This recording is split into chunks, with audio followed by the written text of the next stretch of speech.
Hello friends, how are you all? I'm Vali and today I'm going to discuss a very important topic which is personality.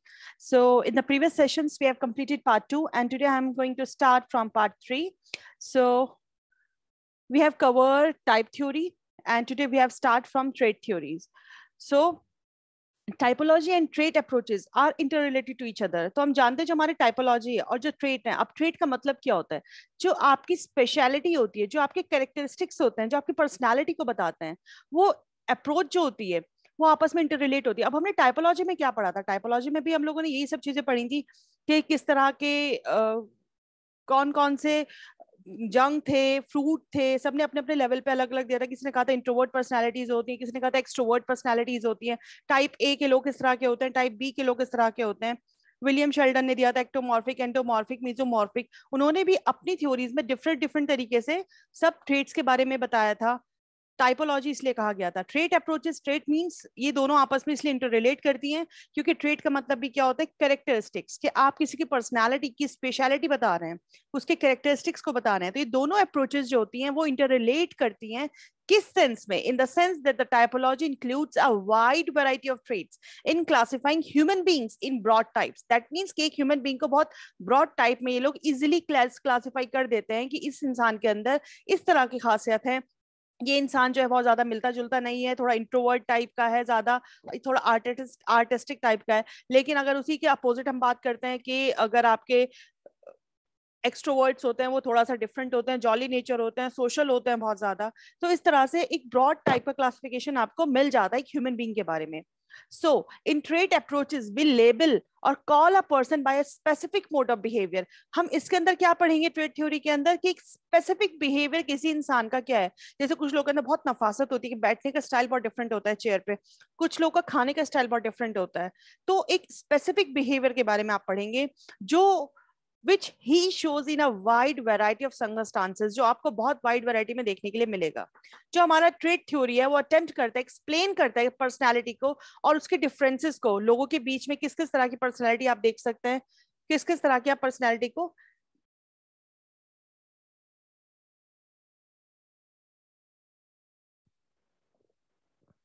Yes.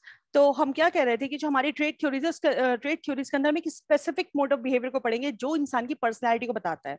जो हमारी trait theories है ये attempt करती है, explain करती है हमारी कैसी पर्सनैलिटी है और क्या पर्सनैलिटी एक इंसान की पर्सनैलिटी दूसरे इंसान की पर्सनैलिटी में किस तरह से डिफरेंट है। ये सब चीजें हम अपनी ट्रेट थ्योरी के अंदर पढ़ेंगे।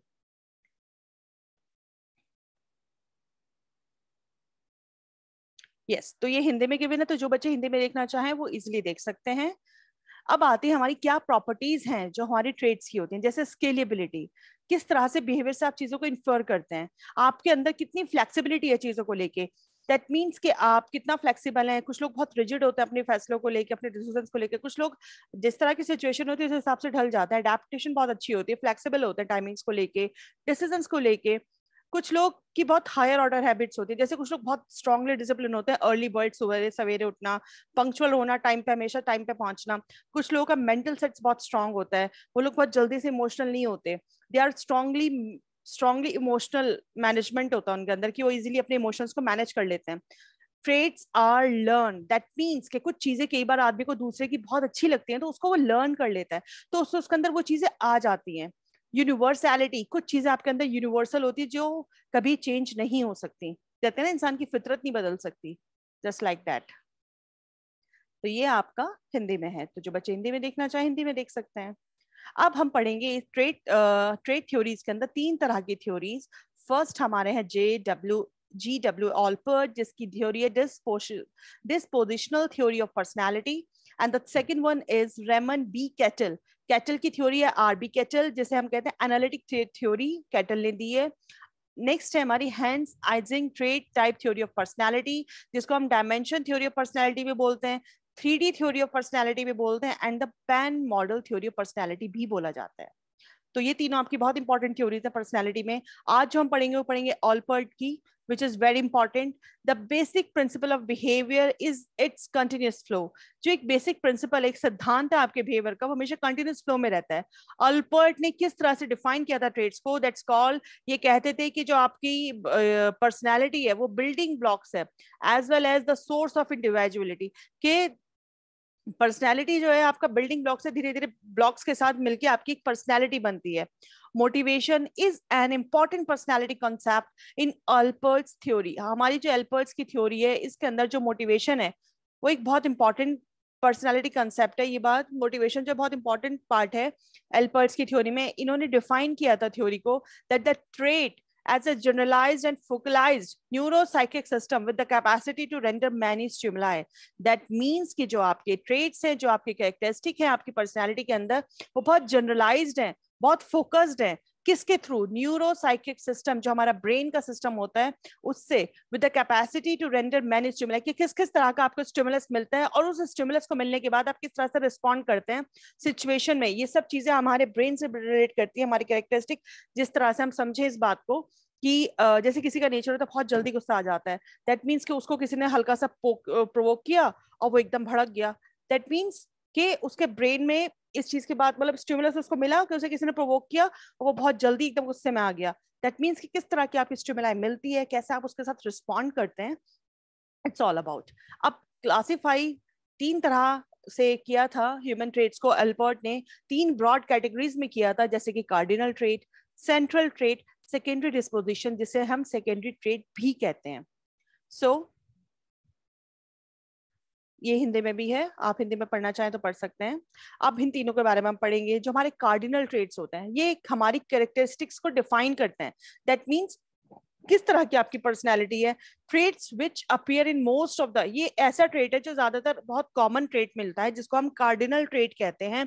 ये बहुत कॉमन होते हैं, ये आपकी कैरेक्टरिस्टिक्स को, आपकी पर्सनैलिटी को डिफाइन करते हैं। दैट मीन्स कि आप लंबे हैं, आप गुड लुकिंग हैं, जो बहुत कॉमन कॉमन चीजें हैं जो एकदम देखने से दिखाई देती हैं, ये उस बिहेवियर को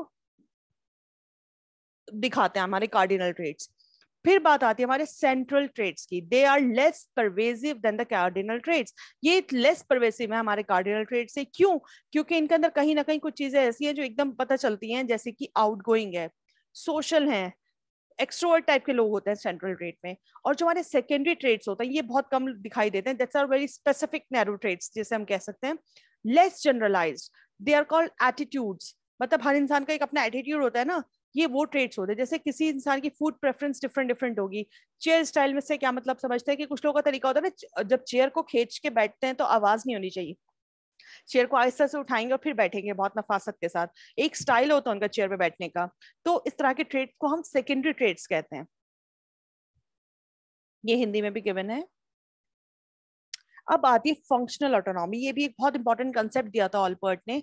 it means that the motives, क्योंकि मोटिवेशन की बात की है अल्बर्ट ने अपनी थ्योरी में, that the motives of an adult may have their own roots in tension reducing motives of the child. That means कि जो मोटिव्स होते हैं, जो हमारा मोटिवेशन होता है, जो हमारे मोटिव्स होते हैं एडल्ट के, उनकी अपनी कुछ रूट्स होती हैं जो टेंशन में रिड्यूस होती हैं। कैसे मोटिवेट करती है चाइल्ड को, ये सब चीजें उसका ऑन रूट्स होती है हमारे बॉडी के अंदर। The adult grows out of them and becomes independent of these earlier tension reducing efforts. That means कि आपकी लाइफ में किस तरह की चीजें, किस तरह से आप अपनी टेंशन से खुद को बाहर कर लेते हैं, मोटिवेट हो जाते हैं खुद से। एडल्ट जो होता है, मतलब जब एक इंसान बड़ा हो जाता है, बचपन में एक चीज को फेस करके बड़ा होता है, बड़े होते होते वो सब चीजें समझने लगता है, किस तरह से उनके साथ आपको नॉर्मलाइज होना है, अपनी टेंशन्स हैं किसके साथ आपको किस तरह से डील करना है। Earlier tension reducing efforts, that means किस तरह की टेंशन के साथ आपको एफर्ट लगाना है, जहां आपको एफर्ट नहीं लगाना है, ये सब चीजें आप समझ जाते हैं। That's called functional autonomy. It simply means that the adult motives are not related to the past motives. जो हमारे एडल्ट के मोटिव्स होते हैं वो रिलेट नहीं करते हमारे पास्ट के मोटिव्स में। अब इसमें दो तरह के आपको पढ़ेंगे फंक्शनल ऑटोनॉमी में। एक होता है प्रिजर्वेटिव और एक होता है प्रोप्रिएट। प्रिजर्वेटिव जिस किस तरह का आपका शेड्यूल है वर्क, उस हिसाब से आपकी आदत बन जाती है। एक होता है प्रोप्रिएट, जैसे self satisfaction. A preservative, these mechanisms become neurologically self-maintaining over time and help to keep organizing on track. जैसे कुछ लोग बहुत डिसिप्लिन्ड होते हैं, ये प्रिजर्व, दैट मीन्स जो चीजें आपके अंदर प्रिजर्व हो चुकी है। प्रिजर्वेटिव का मतलब कि इस तरह का मैकेनिज्म आपकी बॉडी का बन जाता है, आपका ब्रेन की, आप रात में बिना ब्रश के नहीं सोएंगे, आप रात में हल्का खाना खाते हैं, हल्का खाना खाएंगे, आप बिना ब्रश करे नहीं सोएंगे। ये सब चीजें आपके माइंड में इतनी सेट हो जाती है कि आप इस चीज को रेगुलर फॉलो करने लगते हैं और आपको पता ही नहीं होता कि आदत आपकी कब बन गई, और आप ट्रैक पे काम करते हैं अपना रेगुलर। मेंटेन करते हैं। ये आप सब चीजें हमारे न्यूरोलॉजिकली सेल्फ मेंटेनिंग होती है कि किस तरह से आपका ब्रेन काम कर रहा है। Propriate refers to the acquired interest, values and attitudes of the person, कि आपके अपनी लाइफ में आप कैसे खुद को सेल्फ सेटिस्फाइड कर सकते हैं, क्या आपके अपने इंटरेस्ट है, किस तरह की वैल्यूज हैं, कौन कौन से एटीट्यूड्स हैं इंसान के अंदर, आपकी क्या लाइफ में क्या वैल्यूज हैं, आपके क्या गोल्स हैं, आप उन्हें कैसे अचीव करते हैं। The sense of responsibility that people take for their life, आप किस तरह की रिस्पॉन्सिबिलिटी अपनी लाइफ में खुद लेते हैं। इट्स कॉल्ड प्रोप्रिएट, कि किस तरह से आप खुद को सेल्फ सेटिस्फाइड कर सकते हैं। तो ये था हमारा आज का लेसन। हमने आज के लेसन में पढ़ी है ऑलपोर्ट की theory, and the next lesson हम पढ़ेंगे कैटल की theory, which is very important. And thank you friends for your attention, stay blessed and enjoy learning, and see you soon with the next video definitely.